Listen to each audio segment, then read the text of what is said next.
होली को प्रेम बेरंगों का त्योहार कहा जाता है।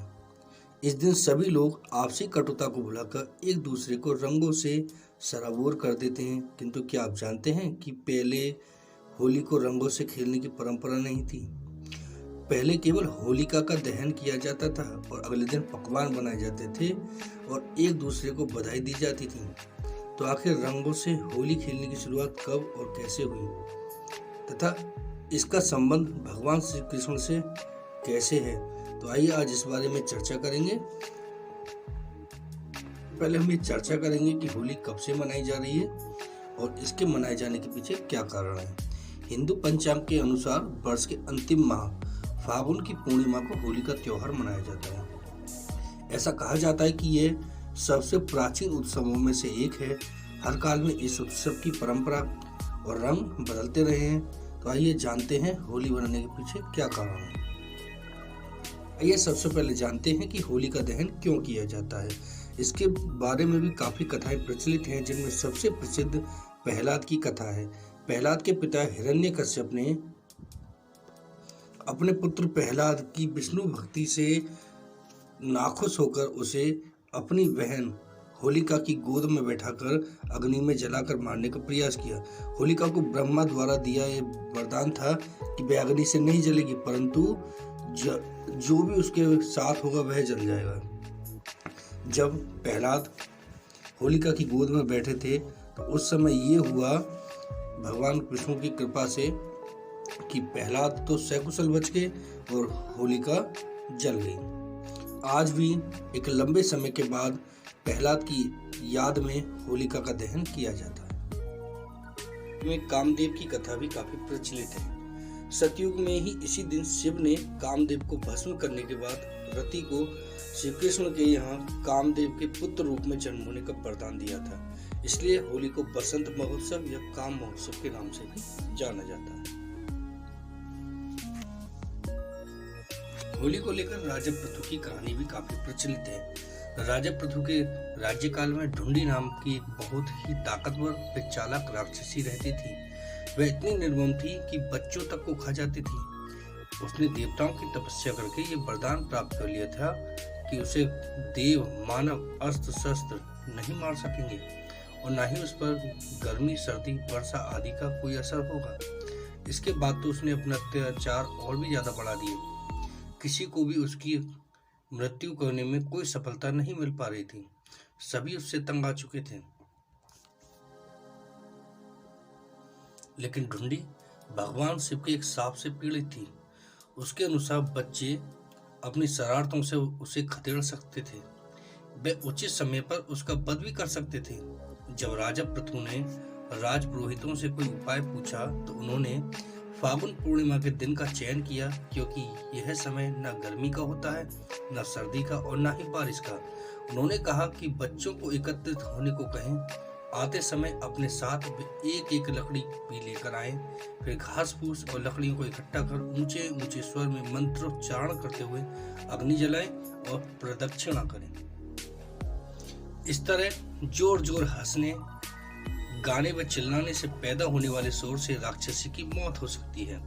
पुरोहित के कहे अनुसार फागुन पूर्णिमा के दिन वैसा ही किया गया। इस प्रकार बच्चों ने मिलकर खूब धमाका चौकड़ी की और ढूंढी के अत्याचार से मुक्ति दिलाई। आज भी होली के दिन बच्चों द्वारा शोरगुल करने गाने बजाने के पीछे ढूंढी से मुक्ति दिलाने वाली कथा की महत्ता है। होलियारों की टोली रंग गुलाल ऊंची ऊंची आवाजों मस्ती और हल्के शब्दों के चलन के पीछे भी इसी मान्यता का राज है।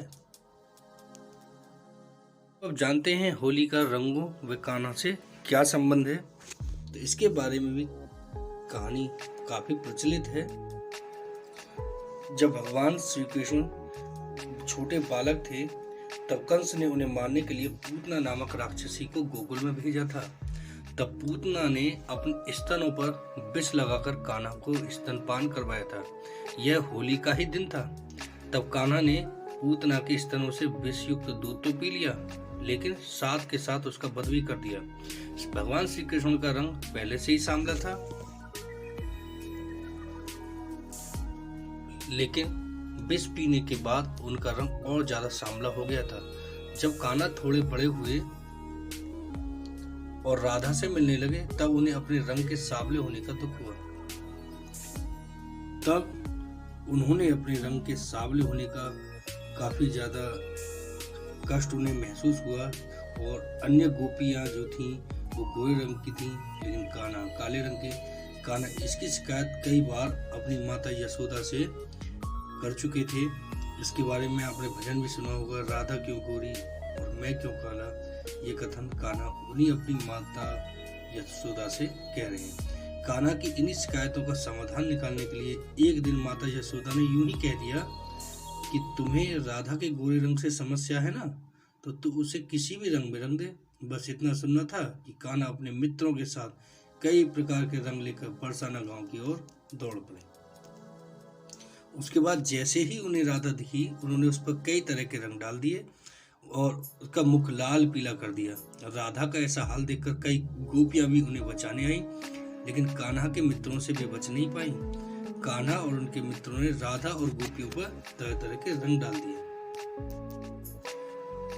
भगवान कृष्ण और उनके मित्रों ने राधा और गोपियों पर तरह तरह के रंग डाल दिए, तो बदले में गोपियों ने भी उन पर माखन, पानी इत्यादि से भरी हुई मटकियां फोड़ दी। इसके बाद हर वर्ष होली वाले दिन नंदगांव के पुरुष बरसाने गांव में गोपियों संग होली खेलने जाते और वहां की गोपियां उन पर लठ बरसाती। तभी से बरसाने की लठमार होली भी बहुत प्रसिद्ध हो गई। कान्हा और राधा को होली के रंग में चूर जब बाकी ब्रजवासियों ने देखा तो उन्हें बहुत आनंद आया। इसके बाद होली वाले दिन पूरे ब्रज क्षेत्रों में रंगों के साथ होली खेलने की आधिकारिक शुरुआत हो गई। अब जिसे देखो वह एक दूसरे पर रंग, पानी इत्यादि डालते हुए देखा जा सकता था। देखते ही देखते ये त्योहार देश ही नहीं बल्कि विदेशों में प्रसिद्ध हो गया और आज के दिन जिसे देखो वो अपने जानने वाले पर होली के रंग डाल देता है। तो इस प्रकार होली पर रंग और पानी से खेलने की शुरुआत हुई। नटखट कान्हा ने ही मथुरा वृंदावन में रहते हुए रंगों की शुरुआत की थी। उसके बाद होली के दिन रंगों की से खेलने की परंपरा आज तक बनी हुई है, जो आज भी चली आ रही है। तो उम्मीद करते हैं आपको हमारी वीडियो जरूर पसंद आई होगी। यदि आपको हमारी वीडियो पसंद आई तो इसे लाइक करना बिल्कुल ना भूलें और यदि आप हमारे चैनल पर नए हैं तो चैनल को सब्सक्राइब करके बेल आइकन को प्रेस कर लें। और आपसे रिक्वेस्ट है कि चैनल को ज़्यादा से ज़्यादा शेयर करें ताकि ये वीडियो, ये जानकारी अधिक से अधिक लोगों तक पहुंच पाए। तो इसी के साथ आप सभी को होली की हार्दिक शुभकामनाएं। मिलते हैं हम आपसे नई वीडियो में एक नए फैक्ट के साथ। तब तक के लिए बहुत बहुत धन्यवाद।